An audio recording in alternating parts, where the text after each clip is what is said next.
e sorelle, celebriamo questa Eucaristia in questo luogo del Clarisseo di Rappi Spalota in occasione del 60° di martirio di Stefano Sciandor e nell'imminenza della sua beatificazione che avrà luogo qui a Budapest il prossimo 19 ottobre. Krisztusban, kedves testvérek, a mai Szent Misét itt a Rákospallotai Clarisszeum Sándor István vértanúságának 60. évfordulója és a küszöbön álló boldog avatás alkalmából mutatjuk be. Erre október 19-én Budapesten kerül majd sor. Egli giunse qui il 12 febbraio del 1936, in seguito all'accoglienza della sua domanda di essere accolto tra i salesiani come aspirante. Questa casa salesiana ospitava in quel tempo la sede provinciale, la tipografia Don Bosco con l'editrice omonima, un convitto per studenti e apprendisti artigiani, tipografi, legatori e questa chiesa pubblica. Qui i salesiani svolsero la loro attività dal 1925 al 50, anno della soppressione degli ordini religiosi. Qui venne sviluppandosi la sua vita religiosa e maturò il suo spirito pronto al martirio.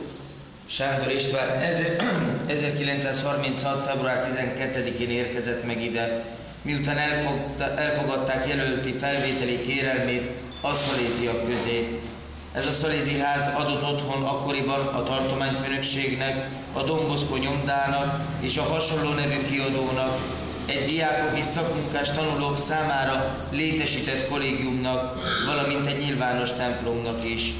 A Szalézia 1925-től 1950-ig a szerzetes rendek feloszlatásig tevékenykedtek ezen a helyen. Itt bontakozott ki Sándor István szerzetesi hivatása és érlelődött vértanúságra kész lelke. Stefano Sciandor era incaricato della direzione, dell'addestramento pratico e specifico degli apprendisti. La tipografia Don Bosco godeva in tutto il paese di grande prestigio. Nel servizio della gioventù egli era pure responsabile dell'educazione collegiale dei giovani. Era indispensabile disciplinare i giovani in fase di sviluppo vigoroso, con fermezza affettuosa. In ogni momento del periodo di apprendistato egli li affiancava come un fratello maggiore. Stefano Sciandor si distinse per una forte personalità, possedeva un'eccellente istruzione specifica accompagnata dalla disciplina, dalla competenza e dallo spirito comunitario. Si assunse anche il compito di sacristano di questa piccola chiesa del Clarisseo e si prese cura nella direzione del piccolo clero. Sándor István feladata a nyomdász inasok irányítása és gyakorlati oktatása volt. A Don Bosco nyomda országszerte nagy elismertségnek örvendett. A fiatalság szolgálatában kollégiumi nevelőként is működött. Elengedhetetlen volt az élet erőtől duzzadó fiatalok szeretetteljes, de határozott fegyelmezése. Tanuló éveik minden pillanatában úgy állt mellettük akár egy idősebb testvér. Erős egyéniséggel, kitűnő szaktudással rendelkezett, amint fegyelmezettség, hozzáértés és a közösségi lelkület kísér. Ellátta a Clarisszeum kiskápolnájának sekrestési feladatait is, valamint ő irányította a minisztránsokat, a kisklérust. Il signor Giorgio Erseki, che conobbe Stefano Sciandor, ci offre una lettura profonda, dalle quali emerge la sua ricchezza spirituale e la capacità educativa. Stefano Sciandor rimase sempre giovanile, dimostrando grande comprensione verso i giovani. Afferrando i loro problemi trasmetteva dei messaggi positivi e li sapeva consigliare, sia sul piano personale che su quello religioso. La sua personalità rivelava una grande tenacia e resistenza nel lavoro, anche nelle situazioni più difficili, rimanendo fedele ai suoi ideali e a se stesso. Fin dal primo momento della nostra conoscenza, Stefano Sciandor rappresentò lo spirito che caratterizzava i membri della società salesiana: senso del dovere, purezza, religiosità, praticità e fedeltà infinita ai principi cristiani.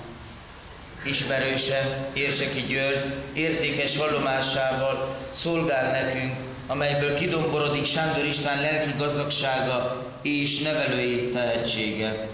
Sándor István mindig fiatal maradt, és nagy megértéssel volt a fiatalok iránt. Átérezte gondjaikat, pozitív üzeneteket közvetített feléjük, tanácsokat adott nekik személyes és vallási kérdésekben egyaránt. Kitartó és álmodatos volt a munkában, és a legkeményebb helyzetekben is hű maradt ideájához és önmagához. Ismerettségük első percétől fogva azt a lelkiséget képviselte, amely a Szolézi Társaság tagjait jellemezte. Kötelességérzést, tisztaság, vallásosság, gyakorlatiasság és végtelen hűség a keresztény értékekhez. Da giovane religioso tornò in Clarisseum e corpo ed anima si rimise al suo triplice lavoro del libro, della cura della liturgia e dell'oratorio. In quel tempo si erano organizzati i primi gruppi della gioventù operaia cattolica sotto la protezione di San Giovanni Bosco. Nel Clarisseum il coadiutore Sandor fu l'anima infuocata e instancabile, lo spirito motore del movimento, il suo gruppo era uno dei migliori. Il coadiutore Sandor aveva portato l'atmosfera e l'attività dei circoli giovanili salesiani, lo spirito sacramentale ed educativo di Don Bosco, catechismi ragionati, conferenze apologetiche e sociali, ore di adorazione, noveni, escursioni, pellegrinaggi, occupazioni amene e sportive, santa allegria caratterizzavano la vita del gruppo. I giovani aderivano con entusiasmo e non se ne allontanarono più, neanche quando il loro grande amico fu chiamato alle armi. Anche dopo la confisca della casa salesiana, Stefano Sandor rimase sagrestano e qui incontrava settimanalmente i giovani operai che li istruiva. Fiatal szerzetesként tért vissza Clarisseumban, és szívvel, lélekkel látott neki hármas feladatának, a könyveknél, az oltárnál és az oratóriumban. Ekkoriban kezdték szervezni a Don Bosco védelme ajánlott katolikus ifjú munkások országos egyesületének KIOE első csoportjait. A Clarisseumban Sándor testvér volt a mozgalom fáradatlan és szenvedélyes szervezője, lelkesítő motorja. Csoportja a legjobbak közé tartozott, valóságos mintacsoport volt. Sándor testvér ide is magával vitte a szolézi ifjúsági körökre jellemző légkört és tevékenységet, Don Bosco szentségi és nevelői lelkiségét. Jól felépített hittanórák, hitvédelmi és társadalmi kérdésekről folyó beszélgetések, szentségimádások, kilencedek, zarándoklatok, kirándulások, játékos és sportfoglalkozások szent derű jellemezték a csoport életét. A fiatalok lelkesen csatlakoztak hozzá, és akkor sem távolodtak el, amikor idősebb barátjukat behívták katonának. A Szolézi ház államosítása után Sándor István itt maradt sekrestésként, itt találkozott minden héten a fiatal munkásokkal és tanította őket.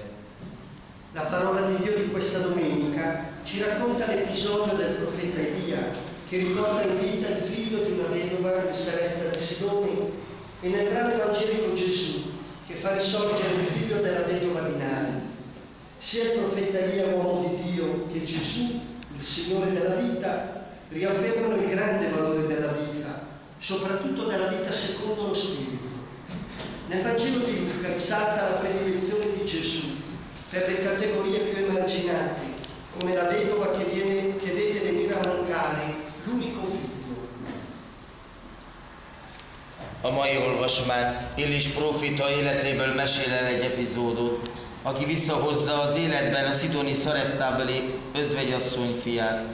Az evangéliumi versben Jézus feltámasztja Naimi özvegygyermekét. Illés próféta, Isten embere, és Jézus az élet ura megerősítik az élet, különösen pedig a Szentlélek szerint való élet értékét.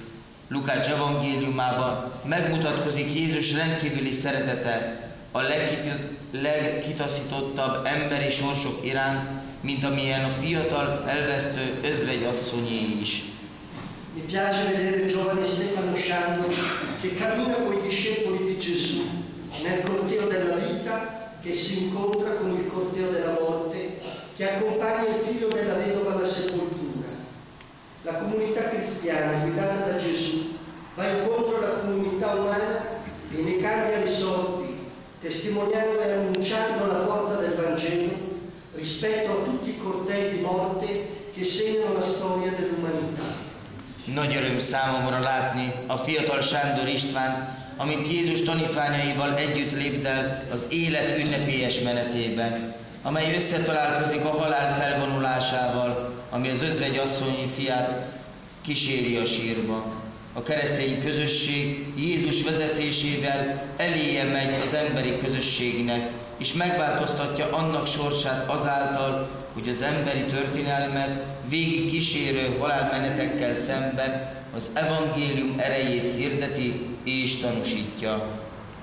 La forte e significativa testimonianza di fede donata da Stefano Sciando risulta molto significativa per la Chiesa e per il mondo attuale, nella prospettiva del sempre forte bisogno e dell'esigenza di un efficace annuncio del Vangelo e di una feconda e capillare evangelizzazione, soprattutto in questo anno 2013, anno della fede. A Sándor Istvántól kapott erős és jelentőkteljes hittanúság nagyon fontos az egyház és a mai világ számára, hiszen egyre nagyobb szükség van az evangélium hatékony hirdetésére, valamint a termékeny és széleskörű evangelizációra, de különösen nagy értéket és jelentőséget hordoz magába most, 2013-ban, a hit évében. La beatificazione di Stefano Sciando è una sorta di risarcimento morale e spirituale alla Chiesa e alla nazione ungherese ed è importante anche per la gioventù dell'Ungheria che ha bisogno di un patrono capace di sacrifici generosi e di un modello che le insegni a fare il proprio dovere senza compromessi, rendendo coscientemente testimonianza della fede. Il riconoscimento del martirio di Stefano Sciando è sicuramente un nuovo modello per molti educatori che si occupano dei giovani nei periodi difficili. Sándor István boldogga avatása egyfajta erkölcsi és lelki kárpótlás az egyháznak és a magyar nemzetnek, valamint fontos a magyar ifjúság szempontjából is, amelynek szüksége van egy olyan patronusra, aki nagy lelkű áldozatra képes, egy olyan példaképre, aki megtanítja a megalkuvás nélküli kötelességteljesítésre azzal, hogy tudatosan tanúságot tett a hitéről. Sándor István vértanúságának elismerése minden bizonnyal új példaképet állít sok olyan nevelő elé is, aki fiatalokkal foglalkoznak a nehéz időszakban. La preghiera che facciamo oggi, accogliendo la testimonianza di educatori, di salesiano coadiutore e di martiri di Stefano Sciando, degno figlio di questa nobile nazione e di questa Chiesa che ha suscitato nel tempo e nella storia tanti santi, è che la speranza che splende sul volto di Cristo illumini il mistero del dolore e della morte e che nelle prove del nostro cammino restiamo intimamente uniti alla passione di Gesù perché si riveli in noi la potenza della sua risurrezione. Mai imádságunkban, amellyel magunkévá tesszük egy nagyszerű ország, és a történelem során oly sok szentet ébresztett egyház méltó fiának nevelői, szolézi testvéré és vértanúi tanúságtételét, fohászkodjunk azért, hogy a Krisztus arcát beragyogó remény világítsa meg a fájdalom és a halál misztériumát, és utunk során maradjunk szoros egységben Krisztus szenvedésével, hogy megmutatkozzon bennünk a feltámadás ereje. Így legyen.